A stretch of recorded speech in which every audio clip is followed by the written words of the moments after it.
வணக்கம். TNPSC வெற்றியாளர்களே, TNPSC exam group 2ல கேட்ட ஒரு ப்ரீவியஸ் இயர் கொஷின் தான் இந்த வீடியோவில் பார்க்க போகிறோம். இந்த வீடியோவை ஸ்கிப் பண்ணாமல் முழுசாக பாருங்கள். நீங்கள் டிஎன்பிசி எக்ஸாம் ப்ரிப்பேர் பண்ணுறவங்கன்னா தான் இந்த வீடியோ நிச்சயம் பண்ணதாக இருக்கும். இரு எண்களின் விகிதம் 3:4. அவ்விரு எண்களின் பெருக்குத்தொகை 300 எனில் அவற்றில் பெரிய எண் யாது அப்படின்ற மாதிரி கொஷின் கேட்டிருக்காங்க. ஸோ கொஷின் உங்களுக்கு ஈஸியாக புரிஞ்சிருக்குன்னு நினைக்கிறேன். இரு எண்களுடைய விகிதம் கொடுத்துருக்காங்க, அதாவது எண்களை கொடுக்கல, விகிதம் கொடுத்துருக்காங்க, அதுவும் ரேஷியோவில் கொடுத்துருக்காங்க. அதனுடைய பெருக்குத்தொகை 300ன்னு சொல்கிறாங்க. அப்போ அந்த கொடுத்துக்கிற விகிதத்தை நம்ம எப்படி எடுத்துக்கலாம்னாக்கா 3x, ஒரு நம்பர் 3xனும் இன்னொரு வேல்யூ வந்து பார்த்தீங்கன்னாக்கா 4xன்னு எடுத்துக்கிறோம். ஸோ இதனுடைய ரெண்டுத்துடைய பெருக்குத்தொகை வந்து எவ்வளோ சொல்கிறாங்கனாக்கா, பெருக்குத்தொகைனா 3x × 4xோட பெருக்குத்தொகை வந்து 300ன்றாங்க.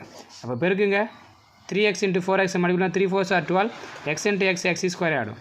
அப்போ ஈக்குவல் டு 300. ஈஸியாக கேன்சல் பண்ணலாம். 12ஆல் கேன்சல் பண்ணால் 300 12ஆல் கேன்சல் பண்ணால் எவ்வளோ டைம்ஸ் வரும்னாக்கா 25 டைம்ஸ் வரும். அப்போ x ஸ்கொயர் ஈக்குவல் டு 25னா ஸ்கொயர் அந்த பக்கம் போச்சுன்னா ரூட்டாக ஆகிடும். அப்போ x ஈக்குவல் டு என்ன வேல்யூ கிடைக்கும் நமக்கு, 25 ரூட் எடுத்தால் நம்மளுடைய x ஈக்குவல் டு 5. இப்போது எக்ஸோட வேல்யூ 5. இதில் பெரிய எண் எதுன்னு கேட்குறாங்க.